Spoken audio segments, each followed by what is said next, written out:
نحمده ونصلي على رسوله الكريم أما بعد فأعوذ بالله من الشيطان الرجيم بسم الله الرحمن الرحيم معزز سامعین، آج آپ کی خدمت میں پیش کر رہے ہیں اول فرعون کا خوفناک عذاب۔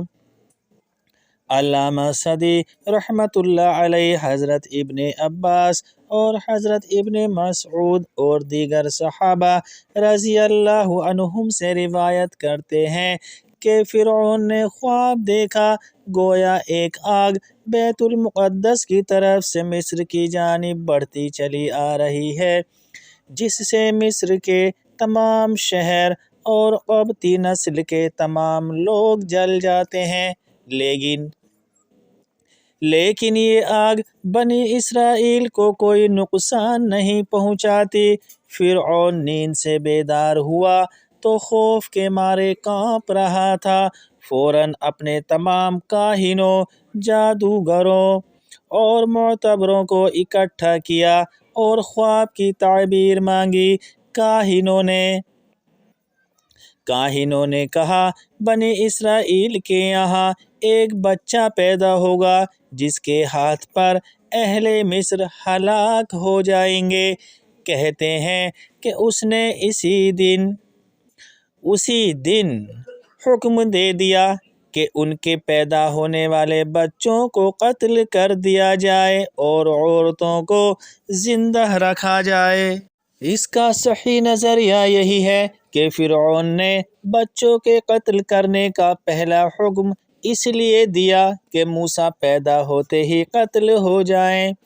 فرعون تو بنی اسرائیل کے بچوں کا قتل عام کر رہا تھا، لیکن تقدیر مسکرا کر کہہ رہی تھی، اے جابر بادشاہ، اے اپنے لشکر و قوت کے نشے میں مست فرما روا، اے جس کے سامنے پورا مصر سجدہ کرنے کو تیار نظر آتا ہے، سن لے، اس عظیم ذات نے فیصلہ صادر کر دیا ہے جس پر نہ کوئی غلبہ پا سکتا ہے اور نہ کوئی اس کے حکم کو روک سکتا ہے۔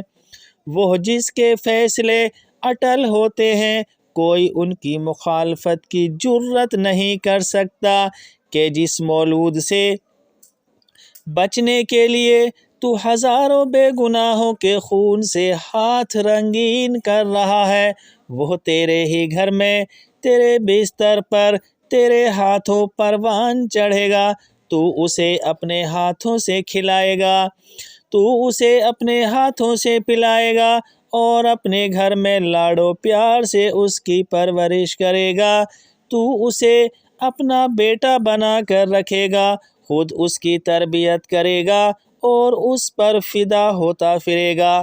لیکن اے جابر و دشمن، خدا تو اس راز سے ایک پل کے لیے بھی باخبر نہیں ہوگا، پھر تیری دنیاوی بادشاہت اسی پروردگار کے ہاتھوں ختم ہوگی، اور اس بچے کی تکذیب اور اس کے دین حق کی مخالفت کی وجہ سے تو آخرت میں ذلیل و خوار اور ابدی عذاب کا مستحق بنے گا۔ اس دن تیری آنکھیں کھلیں گی اور تجھے پتہ چلے گا، اور تو اور کائنات کی ہر چیز گواہ ہوگی کہ آسمانوں اور زمینوں کا رب جو چاہتا ہے کرتا ہے، کوئی اس کے فیصلوں کو ٹال نہیں سکتا، وہ قوی اور زبردست ہے، وہ بڑے مرتبے اور بلند شان کا مالک ہے، کائنات کا ایک ایک فرد اس کے اشارے سے اپنے اپنے دائرہ کار میں مصروف عمل ہے، اس کی مشیت کے سامنے ہر چیز بے بس اور مجبور ہے۔ کثیر مفسرین کرام نے ذکر فرمایا کہ قبطیوں نے فرعون کے دربار میں آ کر شکایت کی، بنی اسرائیل کے بچوں کے قتل کی وجہ ان کی تعداد بہت کم ہو رہی ہے، اور ڈر ہے کہ بڑے بوڑھے بھی ایک دن گزر جائیں گے اور اس طرح مفت کے مزدور ہمارے ہاتھوں سے نکل جائیں گے۔ دراصل قبطیوں کو یہ اندیشہ ستا رہا تھا کہ بنی اسرائیل کی نسل کشی مکمل ہو گئی تو پھر یہ سارے کام ہمیں خود کرنے پڑیں گے۔ بہرحال فرعون نے حکم دیا کہ 1 سال بچوں کو قتل کیا جائے اور 1 سال انہیں چھوڑ دیا جائے۔ حضرت موسیٰ کی والدہ کا نام عیارخا تھا اور اللہ رب العزت نے اپنی خاص رحمت سے ان کا بھائی ہارون جو نبی تھے عطا فرمایا۔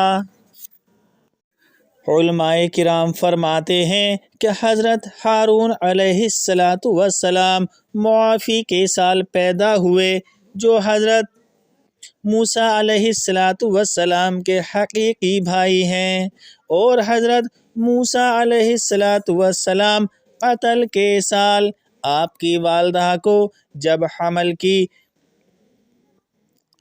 حمل کی گرانی محسوس ہوئی تو بہت پریشان ہوئی۔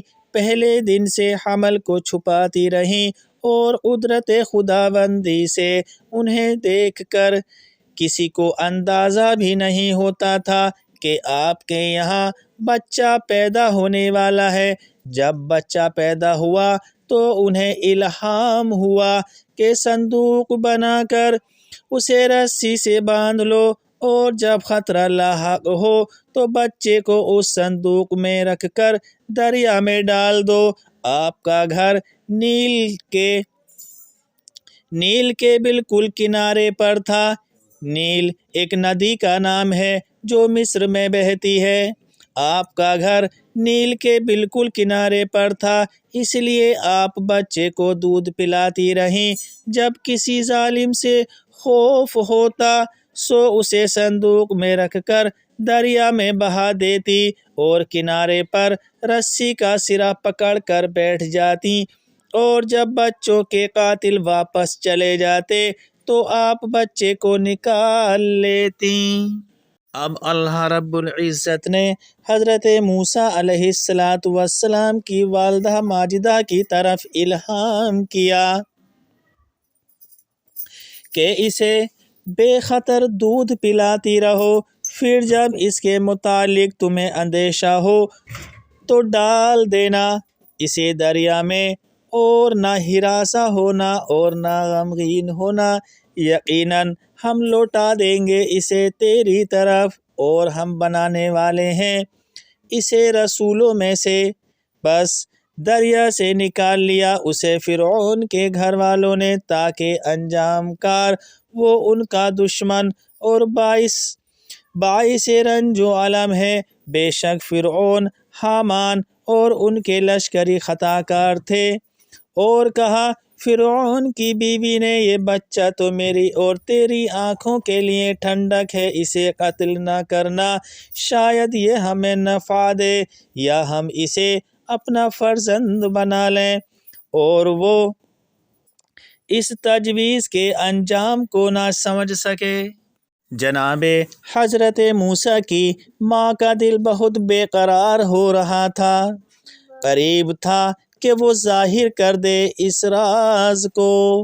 اگر اللہ رب العزت نے مضبوط نہ کر دیا ہوتا اس دل کو تاکہ وہ بنی رہے اللہ کے وعدے پر یقین کرنے والی، اور اس نے کہا موسیٰ کی بہن سے کہ اس کے پیچھے پیچھے ہو لے، پس وہ دیکھتی رہی دور سے، اور وہ اس حقیقت کو نہ سمجھتے تھے، اور ہم نے حرام کر دی اس پر ساری دودھ پلانے والیاں اس سے پہلے۔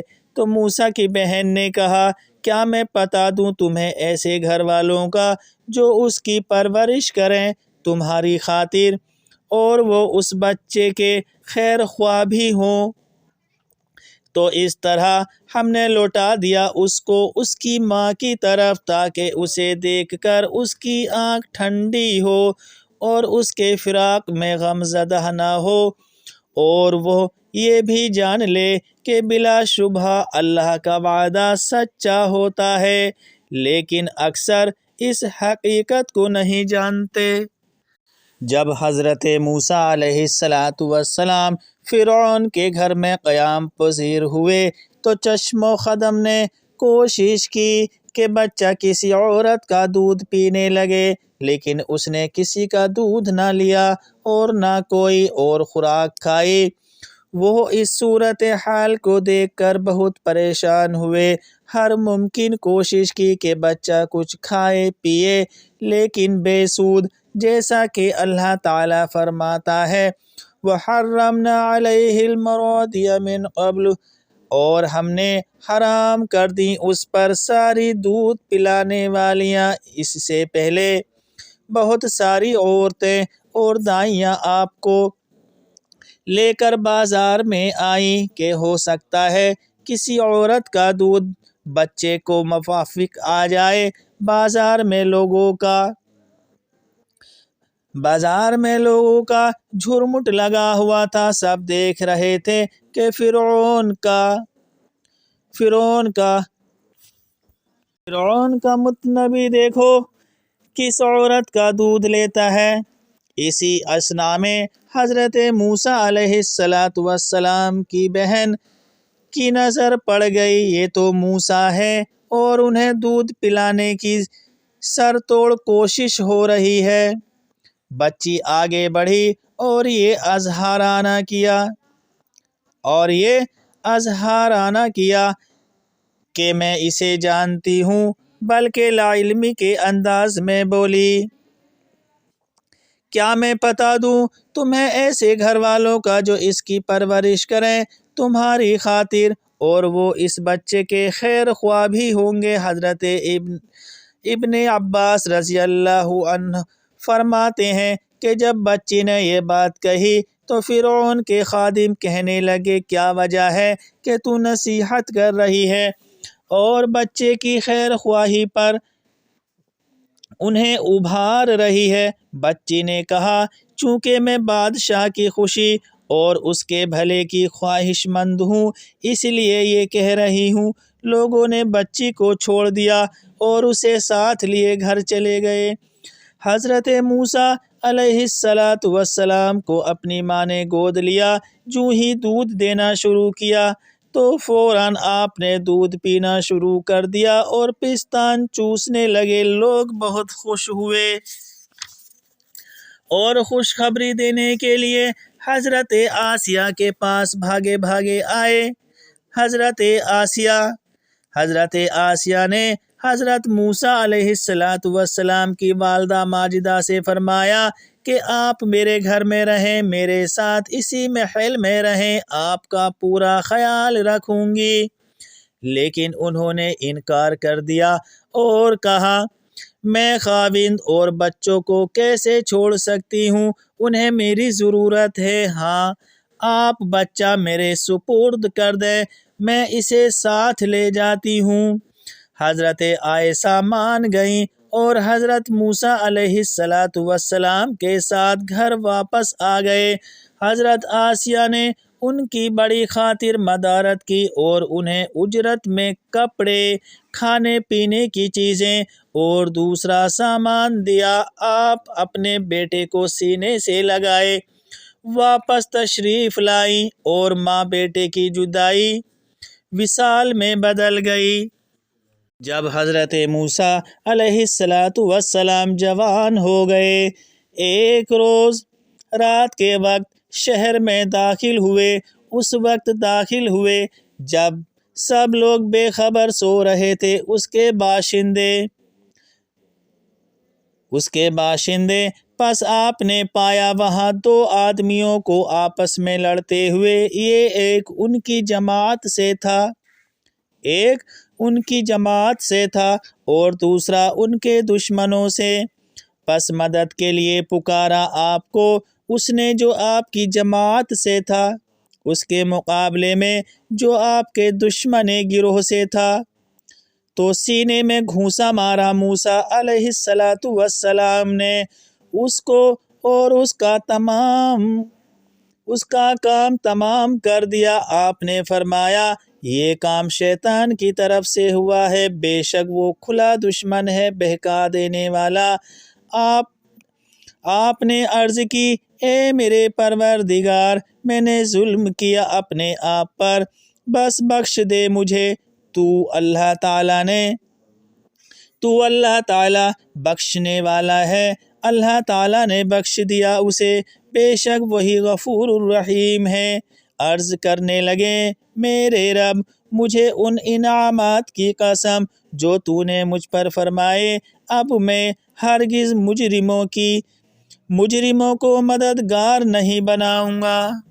موسیٰ علیہ السلام کے بچپن کے احسانات کا تذکرہ کرنے کے بعد حضرت موسیٰ علیہ السلام کی جوانی کا تذکرہ فرمایا جا رہا ہے۔ جس طرح بچپنے میں حضرت موسیٰ علیہ السلام کو فرعون کے محل سے والدہ کی گود میں لوٹا کر اللہ تعالیٰ نے موسیٰ پر بڑا فضل و احسان فرمایا، اور حضرت موسیٰ علیہ السلام پر بھی کرم نوازی فرمائی۔ اسی طرح جب آپ جوان ہوئے تو بھی قدم قدم پر لطف خداوندی آپ کے شامل حال رہا۔ اب موسیٰ علیہ السلام نے صبح کو اس شہر میں ڈرتے ہوئے اس انتظار میں کہ کیا ہوتا ہے، تو اچانک وہی شخص جس نے کل ان سے مدد طلب کی تھی آج پھر انہیں مدد کے لیے پکارتا ہے۔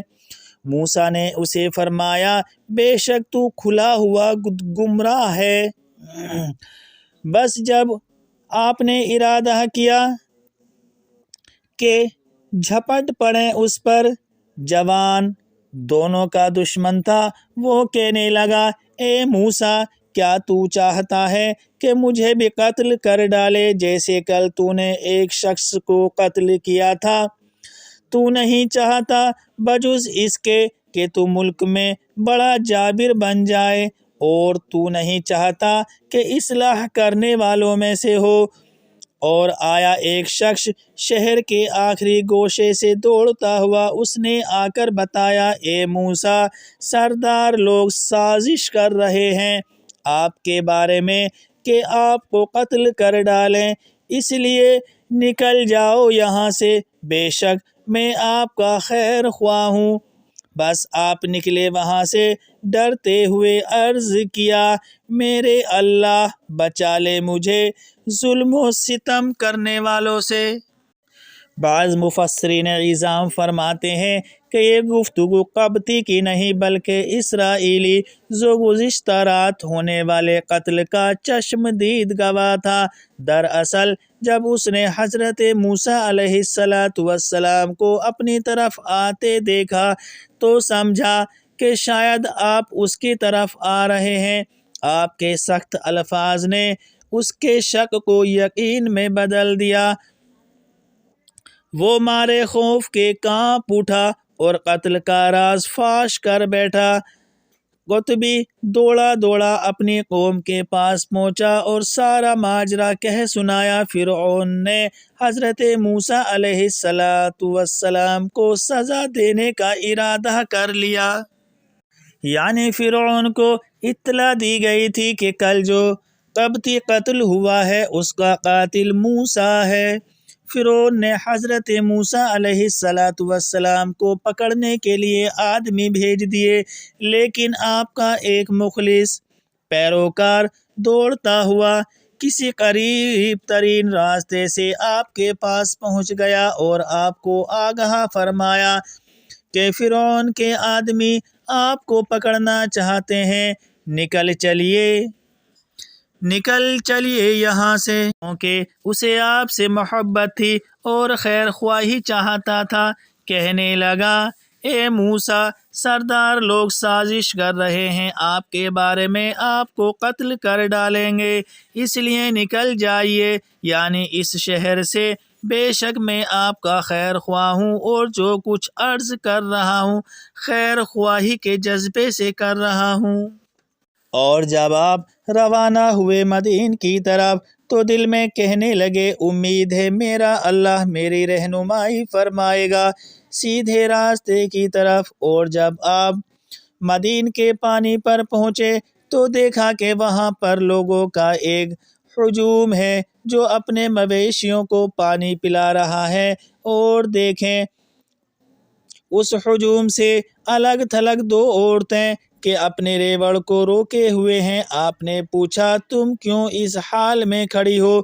ان دونوں نے کہا ہم نہیں پلا سکتی جب تک چرواہے اپنے مویشیوں کو لے کر واپس نہ چلے جائیں، اور ہمارے والد بہت بوڑھے ہیں۔ تو آپ نے پانی پلایا ان کے ریوڑ کو، پھر لوٹ کر سائے کی طرف آئے اور عرض کرنے لگے میرے اللہ، واقعی اس میں خیر و برکت کا جو تو نے میری طرف اتاری ہے محتاج ہوں میں۔ مفسرین عظام فرماتے ہیں کہ چرواہے پانی پلا کر کنویں کے منہ پر ایک بھاری پتھر رکھ دیتے تھے۔ یہ بچیاں ان کے ریوڑ سے جو پانی بچ جاتا وہ اپنے ریوڑ کو پلاتی، لیکن جب حضرت موسیٰ علیہ السلام نے ان کی ناتوانی دیکھی تو جذبہ رحمت سے جوش مارا۔ اگرچہ آپ تھکے ہارے تھے، لیکن اکیلے اس بھاری پتھر کو کنویں کے منہ سے ہٹا کر ایک طرف کیا، اور ان دونوں بہنوں کے ریوڑ کو اور ان دونوں کو بھی پانی پلایا، پھر اس پتھر کو اٹھا کر کنویں کے منہ پر رکھ دیا۔ امیر المؤمنین حضرت عمر رضی اللہ تعالی عنہ فرماتے ہیں کہ وہ پتھر 10 نوجوان آدمی بڑی مشکل سے اٹھاتے تھے۔ حضرت موسیٰ علیہ السلام نے صرف ایک ڈول کھینچا اور ان دونوں کے ریوڑ کے لیے کافی ہو گیا، پھر آپ سائے میں آ کر بیٹھ گئے۔ مفسرین عظام فرماتے ہیں کہ قریب ہی ایک ببول کا درخت تھا جس کے سائے میں آپ بیٹھ گئے۔ حضرت عبداللہ بن عباس رضی اللہ تعالی عنہ فرماتے ہیں کہ حضرت موسیٰ علیہ السلام نے مصر سے مدین تک سفر کے دوران سبزے اور درخت کے پتوں کے سوا کچھ نہ کھایا تھا۔ زیادہ چلنے کی وجہ سے آپ کے دونوں نالین بھی گھس گئے تھے اور آپ برہ نہ پا تھے۔ ایک سائے میں بیٹھ گئے۔ اس وقت مخلوق خدا میں سے اللہ تعالیٰ کے پسندیدہ بندے تھے۔ بھوک کی شدت سے آپ کا شکم مبارک سکڑ گیا تھا۔ کچھ دیر کے بعد آئی آپ کے پاس ان دونوں میں سے ایک خاتون شرم و حیا سے چلتی ہوئی، اور آ کر کہا میرے والد تمہیں بلاتے ہیں تاکہ تم نے ہماری بکریوں کو جو پانی پلایا ہے اس کا تمہیں معاوضہ دیں۔ پس جب آپ ان کے پاس آئے اور اپنا واقعہ ان کے سامنے بیان کیا تو انہوں نے تسلی دیتے ہوئے کہا ڈرو نہیں، تم بچ کر نکل آئے ہو ظالموں کے پنجے سے۔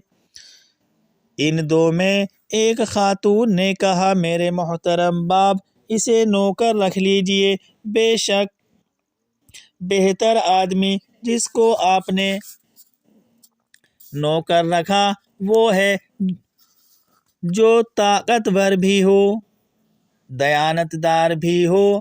آپ نے کہا میں چاہتا ہوں کہ میں بیاہ دوں تمہیں انہیں اپنی 2 بچیوں سے، بشرطے کہ تو میری خدمت کرے 8 سال تک، پھر اگر تم پورے کر دو 10 سال تو یہ تمہاری اپنی مرضی ہوگی، اور میں نہیں چاہتا کہ تم پر سختی کروں۔ تو پائے گا مجھے اگر اللہ نے چاہا نیک لوگوں سے جو وعدہ ایفا کرتے ہیں۔ موسیٰ نے کہا یہ بات میرے اور آپ کے درمیان طے پائی گئی۔ ان 2 میعادوں سے جو میعاد میں گزار دوں تو مجھ پر کوئی زیادتی نہ ہوگی، اور اللہ تعالیٰ نے جو قول و قرار سے کیا ہے اس پر نگہبان ہے۔ یعنی آپ نے حضرت موسیٰ علیہ السلام سے بوڑھے نے کہا میں چاہتا ہوں کہ میں بیاہ دوں تمہیں ایک نہیں اپنی 2 بچیوں سے، بشرطے کہ تو میری خدمت کرے 8 سال تک، پھر اگر تم پورے کر دو 10 سال تو یہ تمہاری اپنی مرضی، اور میں نہیں چاہتا کہ تم پر سختی کروں۔ تو پائے گا مجھے اگر اللہ نے چاہا نیک لوگوں سے جو وعدہ ایفا کرتے ہیں۔ اس پر حضرت موسیٰ علیہ السلام نے کہا، یہ بات میرے اور آپ کے درمیان طے پا گئی، ان 2 میعادوں سے جو میعاد میں گزاروں تو مجھ پر کوئی زیادتی نہ ہوگی، اور اللہ تعالیٰ نے جو قول و قرار ہم سے کیا ہے اس پر نگہبان ہے۔ یعنی یہ گفتگو حضرت موسیٰ علیہ السلام نے اپنے سسر محترم سے کی کہ ٹھیک ہے، جیسے آپ فرماتے ہیں، میں ان مدتوں میں جو بھی پوری کروں گا مجھ پر کوئی زیادتی نہیں ہوگی۔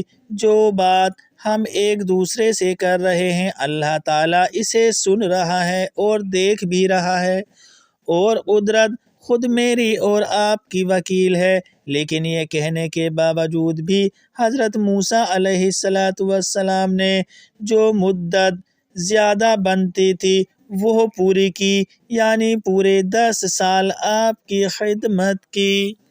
حضور نبی کریم صلی اللہ تعالی علیہ وسلم سے پوچھا گیا کہ آپ کی شادی کون سی خاتون سے ہوئی، تو آپ نے ارشاد فرمایا کہ چھوٹی سے ہوئی۔